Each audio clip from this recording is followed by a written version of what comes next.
Salut les amis de Cycle Urbain, alors voilà l'objet de cette petite vidéo, c'est de proposer une solution pour cesser de charger ces batteries trop fort. Et ces batteries, bah, elles sont chargées trop fort lorsque les cellules au lithium qui sont à l'intérieur sont chargées individuellement au-delà de, disons, 4,1 volts. Quand on les charge à 4,2 volts, voilà, une batterie classique avec 10 groupes en série. Donc quand on la charge à 42 volts, chaque groupe est à 4,2 volts. Et c'est trop pour charger cette pauvre batterie. C'est surtout trop pour qu'elle attende, pour la stocker, pour qu'elle attende de servir. Et on va donc provoquer un vieillissement accéléré, avec une perte de capacité accélérée, et des performances dues aussi à la résistance interne qui vont se dégrader. Et donc c'est ça qu'on veut éviter en utilisant ce type de batterie. Si on s'y prend bien, au lieu de conserver cette batterie 3 ans et puis de la mettre au rebut parce qu'elle aura trop perdu de capacité et de caractéristiques qui lui permettent de fonctionner bien, on pourrait la garder 5 ans, 10 ans, peut-être même plus. On ne sait pas vraiment pour l'instant. Alors, une idée intéressante, c'est d'avoir une alimentation de laboratoire. Dans ce cas, on pourrait charger toutes nos batteries de la meilleure des façons et de la façon la plus adaptée au quotidien à ce qu'on va en faire. Mais c'est peut-être un peu trop compliqué pour les gens qui n'ont pas le temps ou qui sont un peu trop distraits et qui risquent de faire des bêtises ou qui sont un peu gauches et qui vont faire des mauvais branchements, des courts-circuits, je ne sais pas.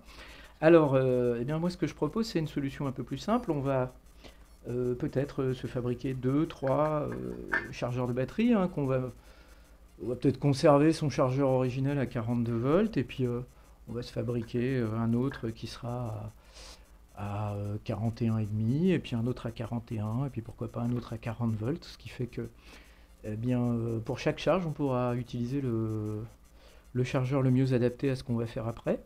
Et puis sans se prendre la tête, sans prendre le moindre risque. Il suffira de mettre des autocollants 40 volts, 41 volts, etc. dessus pour ne pas se tromper, mais c'est tout. On pourra laisser la charge aller jusqu'au bout sans prendre de risque. Alors moi, ce que je voulais, c'était quelque chose qui puisse, une expérience qui puisse servir à tout le monde. Donc je me suis dirigé vers un fournisseur que tout le monde connaît bien, en espérant qu'ils modifieront pas trop vite leur modèle et que ma vidéo restera d'actualité. Donc j'étais chez Ozo. Alors vous voyez, voilà, ça coûte une batterie comme ça, un chargeur comme ça coûte 40 euros. Bon, c'est vrai que ça peut paraître un peu cher, mais disons que bon, si on se fabrique 3 chargeurs, on va s'en sortir pour 120 euros. Ça reste acceptable étant donné l'économie de batterie qu'on risque de faire par la suite, c'est-à-dire en n'abîmant pas sa batterie.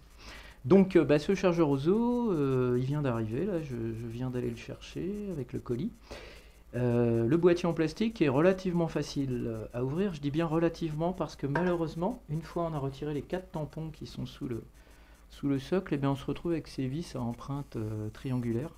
Et là, malheureusement, si on n'a pas acheté un tournevis avec des douilles à empreinte triangulaire ou un tournevis triangulaire, on va avoir les plus grosses difficultés à dévisser ces 4 vis parce qu'elles sont vissées très fort dans le plastique.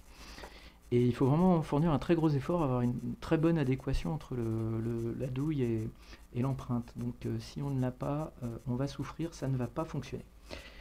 Une fois on a fini ce petit truc un peu problématique, là ça devient beaucoup plus facile, puisqu'on se retrouve avec notre chargeur brique ouvert, le voilà. Alors il ne reste plus qu'une dernière petite difficulté, qui n'est pas vraiment énorme, c'est de trouver où est le réglage. Alors le fournisseur d'Ozo est un petit peu prévoyant, on va dire, c'est-à-dire qu'il a énormément bloqué tout ce qui est réglage et tout ce qui est pièces qui ne doivent pas bouger, on va dire, et il a été généreux en colle blanche. Donc voilà, il y a de la colle blanche un peu partout, ici, là, partout. Alors de toute façon, on n'a pas besoin de tout ça, on a seulement besoin de dégager légèrement ce potentiomètre, qui est en fait le potentiomètre de réglage de tension de sortie. Alors je n'ai malheureusement pas pris la précaution de faire une mesure avant d'enlever la colle, ce qui fait que ma première mesure, qui était à 42,3 volts je crois, ne veut rien dire parce que malheureusement j'avais déjà enlevé la colle.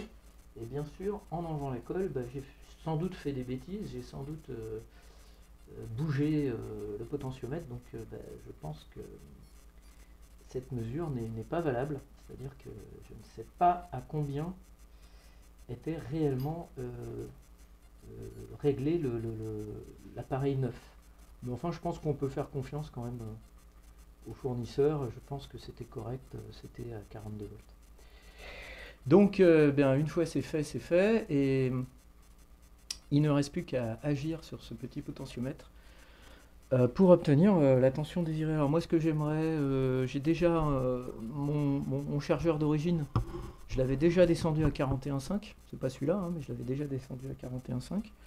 Donc là, je vais tourner un tout petit peu le potentiomètre pour essayer de descendre à 41. J'aimerais bien avoir un chargeur à 41 volts, ça me plairait bien. On va essayer de le brusquer un peu. Et puis, quand ça sera fini, il n'y aura plus qu'à refermer. Ah, je ne tourne pas dans le bon sens. Il n'y aura plus qu'à refermer l'appareil et remettre les vis, mettre une petite étiquette dessus pour se rappeler quand même. Parce que je commence à perdre la mémoire que c'est 41 volts. Hop, ça fait du bruit. Je l'ai mal dégagé, hein, c'est pour ça que j'ai du mal à le tourner. 41,4. 41. J'ai été un peu fort. 48. Ouais, on va remonter un peu. Oula, je sais même pas si c'est la peine. 49. Ah, il a mal à se stabiliser. Voilà. Ah, décidément, il est très contrariant. Voilà, 41. Voilà, en très peu de temps quand même, hein, ça m'a pas pris un temps énorme. Voilà, j'ai commandé ce petit chargeur brique de chez Ozo. Il m'a été livré à une tension de sortie de 42 volts. Et maintenant, après quelques minutes de travail, j'ai un chargeur brique de 41 volts, donc il va me servir quand je n'aurai pas envie de surveiller la charge et pas envie de maîtriser le temps de charge et la fin de charge. Donc je saurai que de toute façon ma batterie ne sera pas énormément menacée. De toute façon, je m'en sers très régulièrement, donc c'est pas très grave. Voilà, c'était une petite proposition pour vous faire 2 ou 3 chargeurs dans les tensions que vous avez l'intention d'utiliser. Voilà, j'espère que ça vous aura servi et que cet objet ne changera pas trop vite de définition. Bye bye.